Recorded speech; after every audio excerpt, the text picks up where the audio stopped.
हम जब सोने से पहले दुआ करते हैं, वो दुआ कैसी होनी चाहिए?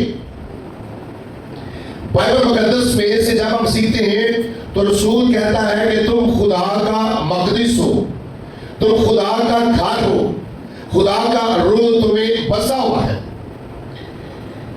तो अगर मेरे और आपके अंदर खुदा का रूह बसा हुआ है, मैं और आप खुदा का घर है, तो पहली बात यह है कि खुदा का घर कैसा होना चाहिए जी।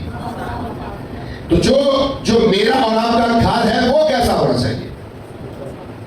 जहां हम सोते हैं वो जगह कैसी होनी चाहिए?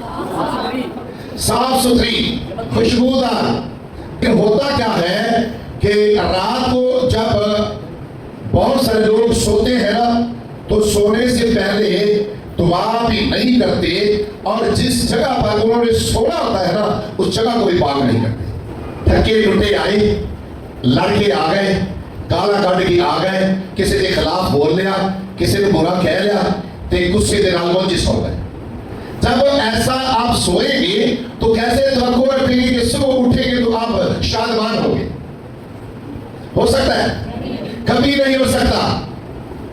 पहली बात यह है कि आपने सोने से पहले जिस चारपाई के ऊपर या बेड के ऊपर जिस जगह पर सोना है, आपने आज के बाद क्या करना है? उस जगह पे, उस जगह को खुदा के हाथ में देना है, उस चारपाई को खुदा के हाथ में देना है जहां आपने सोना है।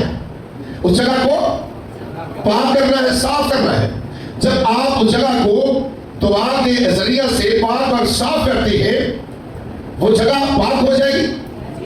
जब आप पाक जमीन पर या चारपाई के ऊपर सोएंगे, लेटेंगे, तो खुदा के फरिश्ते रात को आपकी हिफाजत करेंगे। फिर जब आप सोएंगे तो सुबह जब उठेंगे ना, तो आपके साथ ये नहीं होगा कि आप बीमार हैं या फिर थके हुए हैं या आपकी कोई प्रॉब्लम चल रही है।